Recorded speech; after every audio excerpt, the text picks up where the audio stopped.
лекциянын темасы СССРдын тарашы, эгемендүү Кыргыз Республикасынын жаралышы. 1990-жылдардын башында Советтер Союзунун коомдук саясий турмушунда өтө чоң өзгөрүүлөр болгон.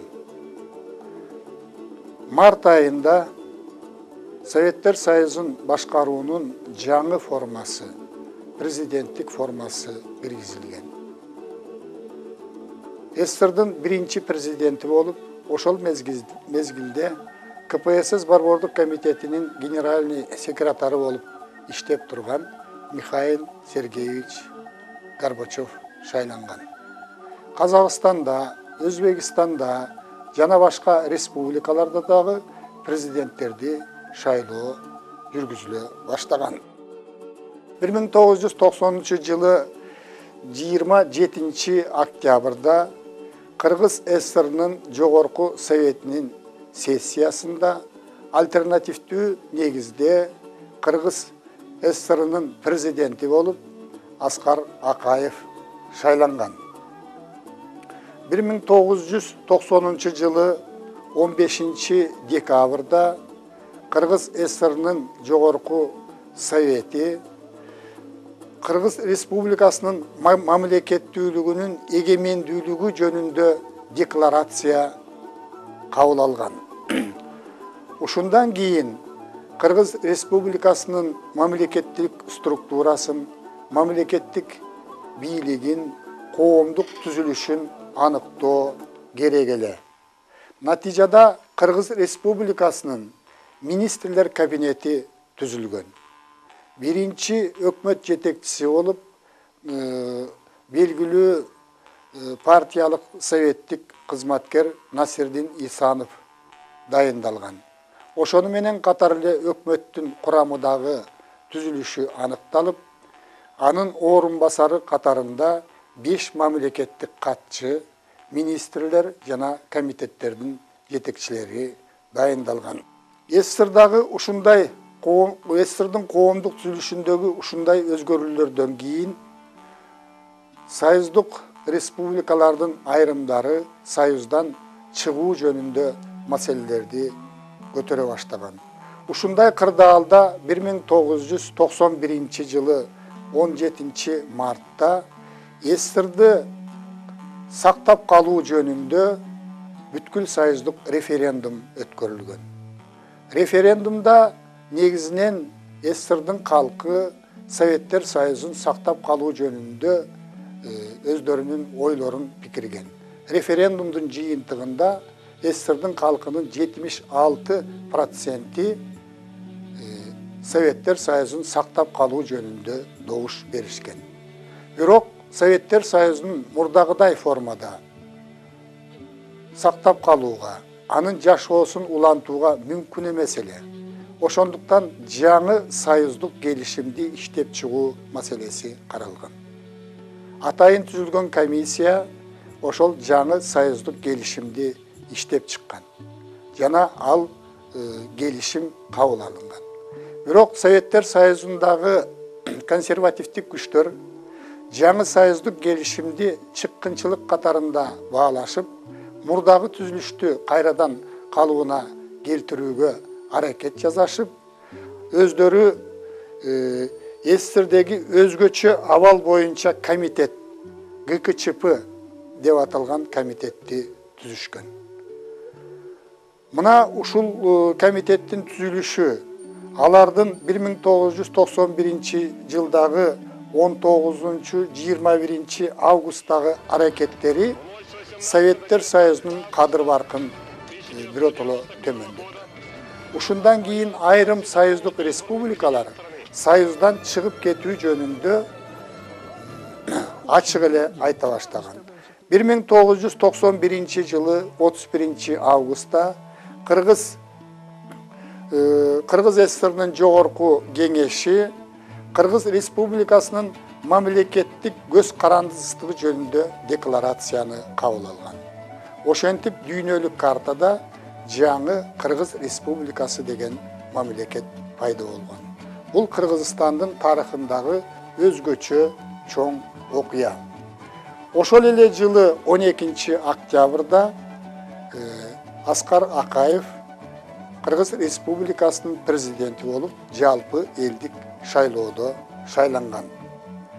1991 жылы 8 декабрда Белоруссиядагы Беловеж токоюнда 3 республиканын өкүлдөрү, тагыраак айтканда Россия, Белоруссия, Украинанын өкүлдөрү чогулуп, СССРдын ордуна жаңы көз каранды эмес республикалардын союзун түзүү жөнүндө, КМШ түзүү жөнүндө келишимге кол койгон.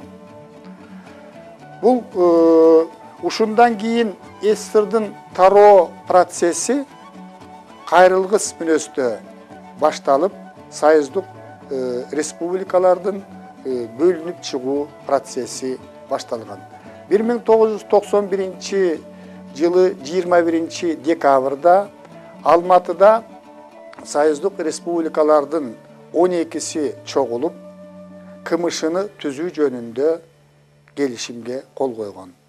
Буга мурдагы 15 союздук республикалардын ичинен Прибалтикадагы 3 республика, тагыраак айтканда Эстония, Латвия, Литва гана катышкан эмес. КМШнын түзүлүшү СССР тарады дегенди түшүндүргөн. Ушундан кийин Советтер Союзунун президенти болуп иштеп турган Михаил Сергеевич Горбачев 25 декабрда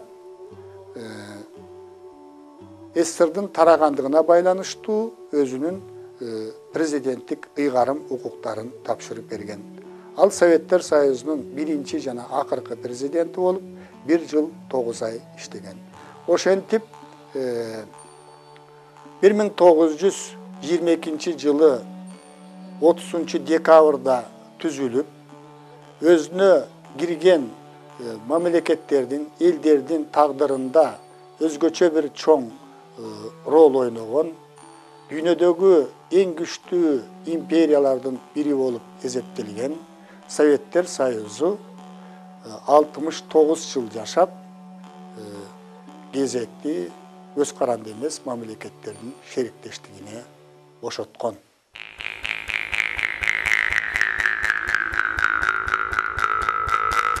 Экинчи суроого өтөбүз. Эгемендүү Кыргыз Республикасынын коомдук саясий турмушундагы өзгөрүүлөр. Эгемендүүлүккө чыккандан кийин биздин республикада эң негизги маселе республиканын баш мыйзамын, конституцияны иштеп чыгып кабыл алуу керек эле.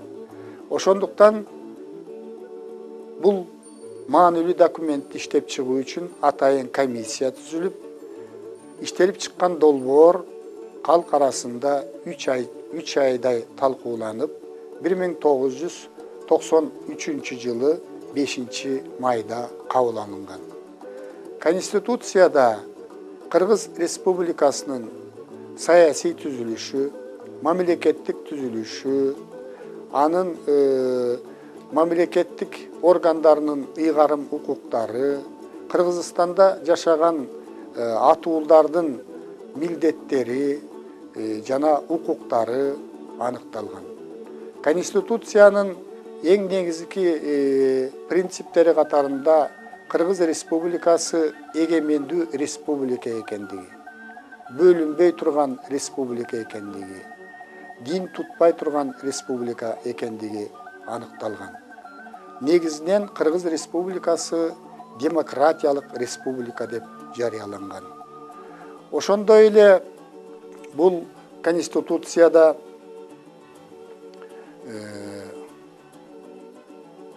мамлекеттик бийликтин негизги бутактары аныкталган. Мыйзам чыгаруучу бийлик органы катарында жогорку кеңеш аныкталган. Башкаруу бийлигинин негизги бутагы катарында Кыргыз Республикасынын өкмөтү жана жергиликтүү башкаруу органдары аныкталган. Мындан тышкары мамлекеттик бийликтин маанилүү бутагы катарында сот бийлиги аныкталган. Сот бийлиги дагы өз кезегинде структурасы аныкталып, ага конституциялык сот, жогорку сот, арбитраждык сот жана жергиликтүү сот кирген. Президент мамлекеттик бийлик органдарынын ортосундагы координациялоочу жана конституцияны сактай турган негизги бийлик адамы катарында аныкталган. 1992 жылы Кыргыз өкмөтү жөнүндө атайы мыйзам кабыл алынып, бул мыйзам боюнча мурдагы мамлекеттик катчылардын ордуна вице премьер-министрлердин кызматы киргизилген. Ошондой эле Кыргыз өкмөтүнүн курамы аныкталган, министрликтер, мамлекеттик комитеттер, агенттиктер аныкталып, алардын жетекчилери дайындалган. Ошондой эле жергиликтүү башкаруу системасында дагы реформа жүргүзүлүп, областтарда областтык администрация, анын башында губернатор турары, райондордо райондук администрация аким турары, шаарларда шаардык администрация мэрия же болбосо шаардын мэри тура тургандыгы жөнүндө аныкталган. Ошол мезгилде мыйзам чыгаруучу органга өзгөчө көңүл бурулган. Мыйзам чыгаруучу орган жогорку кеңеш деп аталган. Шайлоолордун жүрүшүндө эң алгачкы жогорку кеңешке 350 депутат шайланган. Бул шайланган парламент Кыргыз Республикасынын, эгемендүү Кыргыз Республикасынын түптөлүшүнө, анын өнүгүшүнө, бул мамлекеттин структурасын аныктоого чоң салым кошкон. Ошондуктан бул парламент бекеринен легендардуу парламент деп аталбайт. Бул парламент тактап айтканда Союз мезгилинде эле 1990 жылы 15 декабрда Кыргыз Республикасынын эгемендүүлүгү жөнүндө декларацияны кабыл алган. 1991 жылы 31 августта Кыргыз Республикасынын көз карансыздыгы жөнүндө декларацияны кабыл алган. 1993 жылы 5 майда Кыргыз Республикасынын конституциясын кабыл алган. Мамлекеттин атрибуттары болгон мамлекеттик желекти 1992 жылы 3 мартта кабыл алган. Мамлекеттик гимнди 1992 жылы кабыл алган. 1994 жылы 14 январда кабыл алган. Бирок Кыргыз Республикасынын жогорку кеңеши дагы өзүнүн иштешинин акыркы жылдарында натыйжасыз боло баштаган. Анткени анын кабыл алган мыйзамдарынын саны көп болуп, сапаты начарраак болуп, кабыл алган мыйзамдары жакшы иштебей калган. Ушуга байланыштуу атайы референдум жүргүзүлүп, бул парламентти 2 палатадан түзүү жөнүндө. Эл өкүлдөр палатасы сессия боюнча иштей турган, андан кийин такай иштей турган закон чыгаруучу палатадан түзүү жөнүндө атайы референдум жүрүп, референдум жыйынтыгында эл дагы буга макул болуп, 1995 жылы жогорку кеңештин 2 палатасына шайлоолор жүрүп, такай иштей закон чыгаруучу 35 депутат, ал эми эл өкүлдөр палатасы 70 депутаттан шайланган. Бул 2 палатадан турган парламент негизинен 10 жылдан ашык иштеген. 1996 жылы 10 февралда атайы референдум жүргүзүлүп, Кыргыз Республикасынын президентинин ыйгарым укуктары кеңейтилген. Конституцияга президенттин ыйгарым укуктарын кеңейтүү жөнүндө атайы статьялар киргизилген. Ошентип, буга чейин Кыргыз Республикасы парламенттик негизде башкарылып келсе, мындан кийин ушул конституцияга өзгөртүүлөр киргенден кийин Кыргыз Республикасы башкаруунун президенттик формасына өткөн. 2005 жылы февраль айында кайрадан бир палаталуу жогорку кеңешти шайлоолор өткөн. Бирок ушул 2005 жылы февраль айында өткөн шайлоолор одоно түрдө мыйзам бузуулар менен коштолгон. Негизинен ушу шайлоонун жүрүшүндө парламентке жогорку бийликте турган адамдарга, тагыраак айтканда президентке ылайыктуу адамдардын өтүшүнө шарттар түзүлгөн. Ал үчүн мамлекеттик бийлик органдары болгон мүмкүнчүлүктөрүн жумшаган. Мына ушунун натыйжасында эл арасында нааразычылык пайда болгон. Шайлоонун жыйынтыгы көпчүлүк жерлерде бурмаланган. Шайлоочулардын добуштарын сатып алуу иши ачык эле жүргөн. Мына ушундан улам элдин арасында нааразычылыктар пайда болуп, эл ичинде толкундоолор башталган.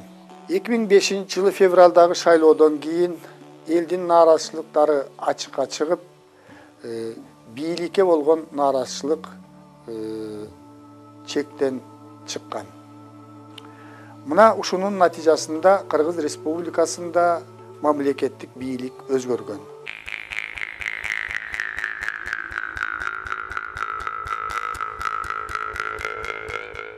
Эгемендүү Кыргызстандын социалдык, экономикалык жана руханий турмушу. 1991 жылы Кыргыз Республикасы саясий эгемендүүлүккө көз карандысыздыкка жетишкен. Бирок экономикалык жактан анын өнүгүүсү башка республикалар менен тыгыз байланышта болгон. Анткени өзүңөргө белгилүү Советтер Союзунун мезгилинде эл чарбасында бирдиктүү экономикалык комплекс түзүлгөн. Кыргызстанда чыгарылган продукциянын айрымдары, деталдары бөлөк республикаларда чыгарылган. Кыргызстандагы өз кезегинде бөлөк республикаларда чыгарылып аткан продукцияларга ар кандай тетиктерди өндүрүп берип турган.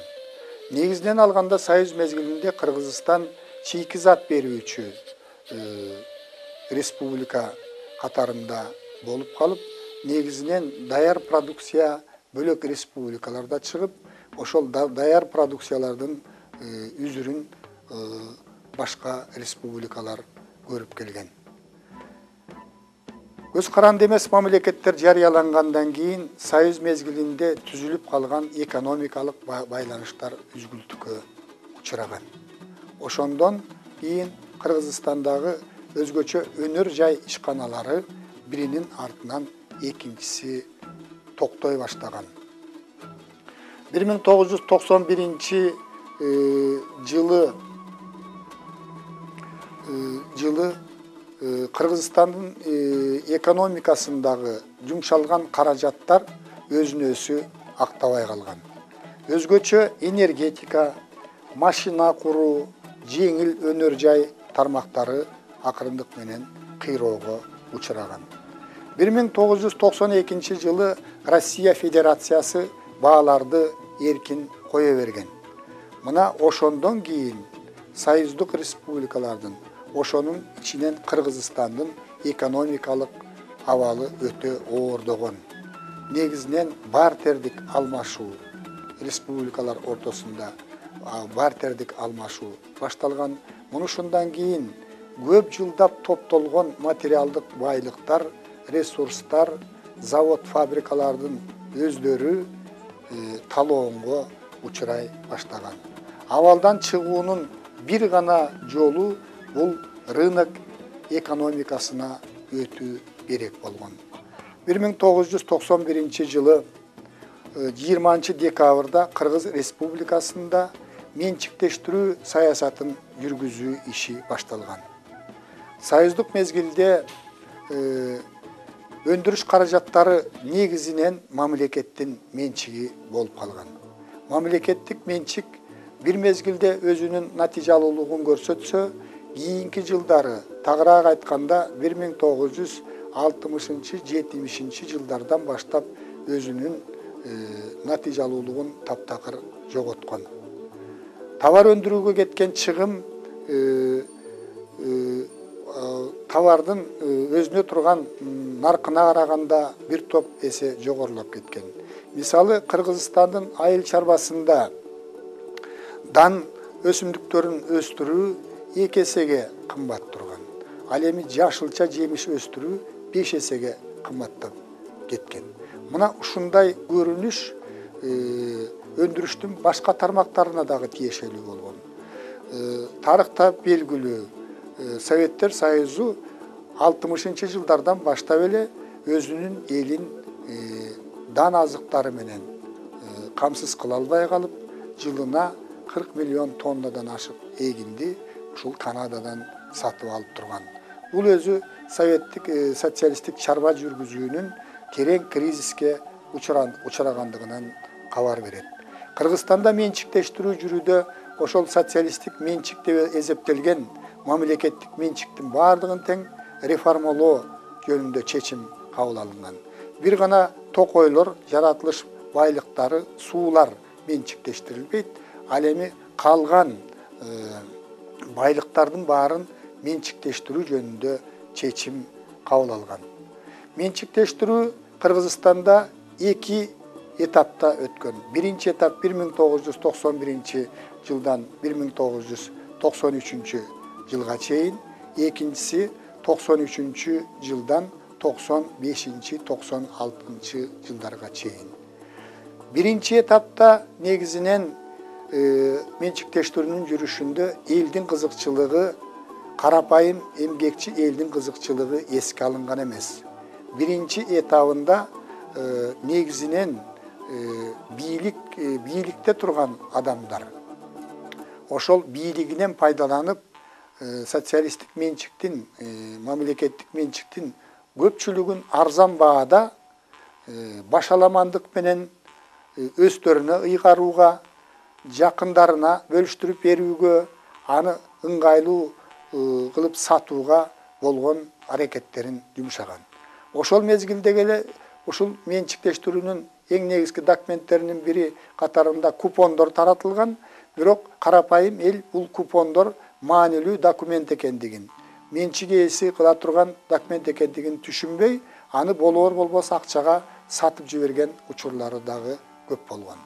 Белгилеп кете турган нерсе, менчиктештирүүнүн биринчи этабы элдин кызыкчылыгын көздөгөн эмес. Мына менчиктештирүүнүн ушундай жүрүшүнөн улам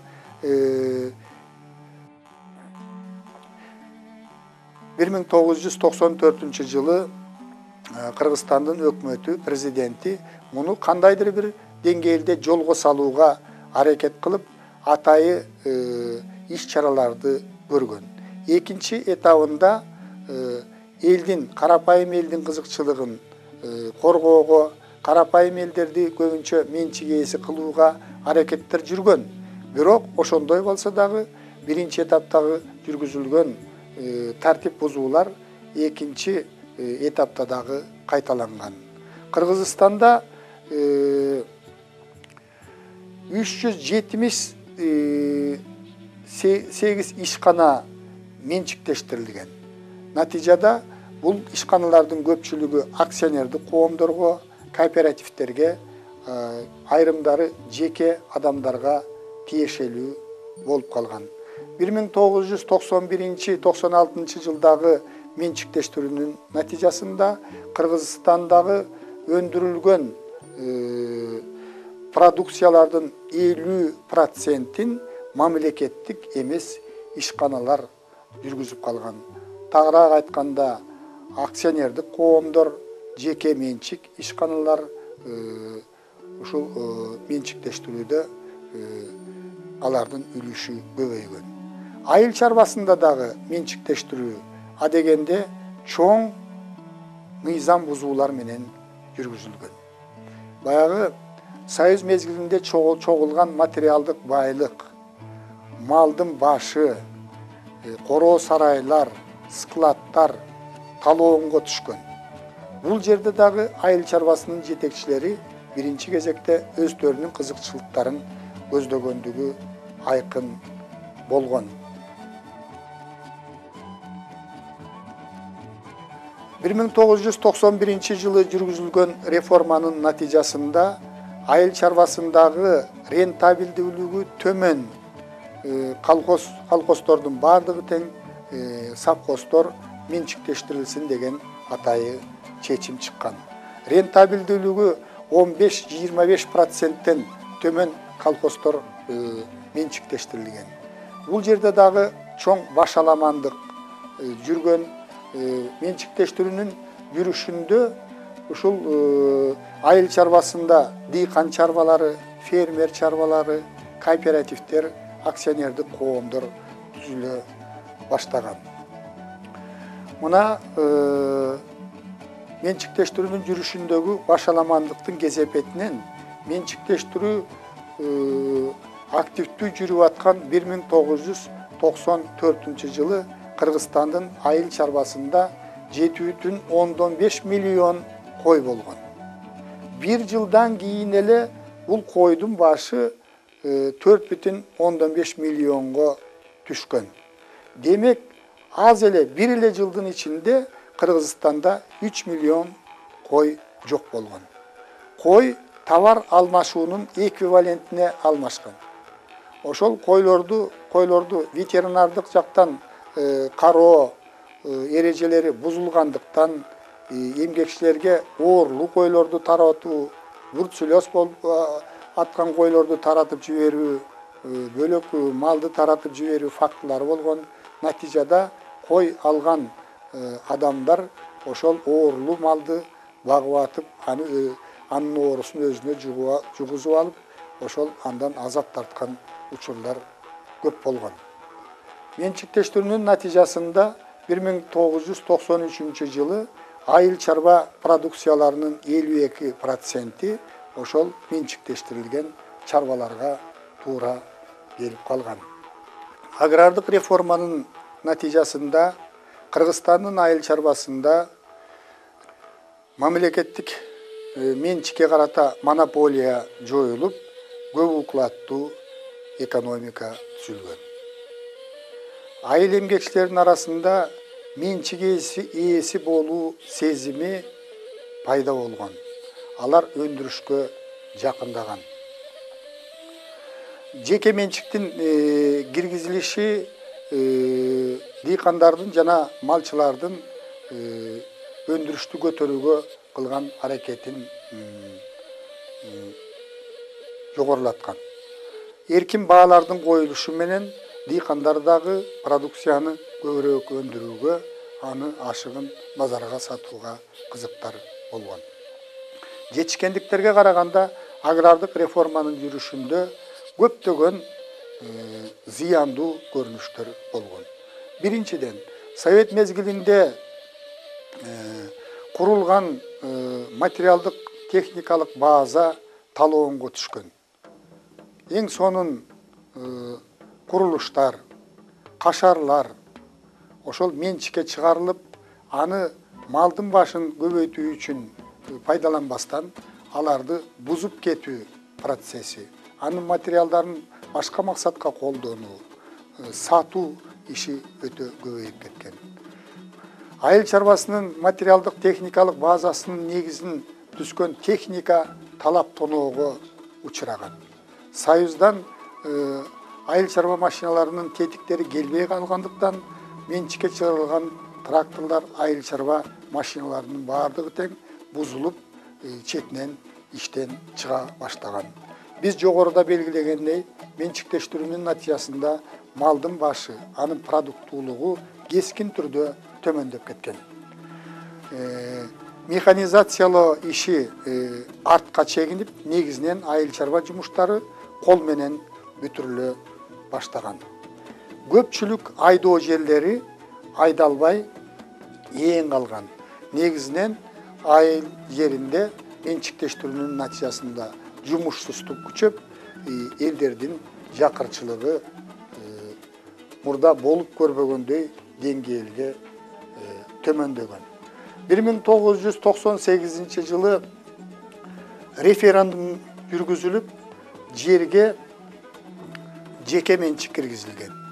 Ал эми 2000-жылдан баштап жерди сатууга жана сатып алууга уруксаат берилген.